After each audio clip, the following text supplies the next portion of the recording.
স্বামী যদি গরিব হয়, স্ত্রী দুইটি আমল করলে আল্লাহ পাক রব্বুল আলামিন ওই স্বামীকে সম্পদশালী বানিয়ে দিবেন, সংসারে আল্লাহ তাআলা সুখ শান্তির ব্যবস্থা করে দিবেন। আমাদের সমাজের প্রতিটি মা বোনই চান তার স্বামী ভালো থাকুক, তার স্বামীকে আল্লাহ তাআলা সম্পদ দান করুক, কিন্তু আমাদের মা বোনরা কিছু ভুল কাজ করে থাকেন, যার কারণে সেই স্বামীর সংসারে বরকত থাকে না। বিশেষ করে ফজরের নামাজ মিস করা, গুনাহের কাজ বেশি বেশি করা, খাবার যখন রান্না বান্না করা শুরু হয় তখন বিসমিল্লাহ না পড়া, হারাম কাজের সাথে জড়িত থাকা। প্রত্যেকটা সংসারের ভিতরে মা বোনরা যারা রান্না বান্না করে তারা দেখা যায় গান শোনে, মিউজিক শোনে, হিন্দি গান, ইংলিশ গান, বাংলা গান, এগুলো শুনতে শুনতে তারা রান্না বান্না করে, এজন্য খাবারের ভিতরে কোনো বরকত থাকে না।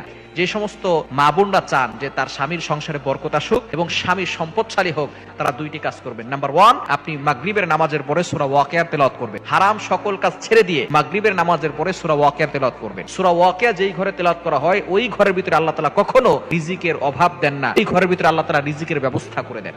আব্দুল্লাহ ইবনে মাসউদ রাদিয়াল্লাহু তাআলা আনহু তিনি যখন দুনিয়া থেকে ইন্তেকাল করবেন, ওসমান রাদিয়াল্লাহু তাআলা আনহুর খেলাফত কালে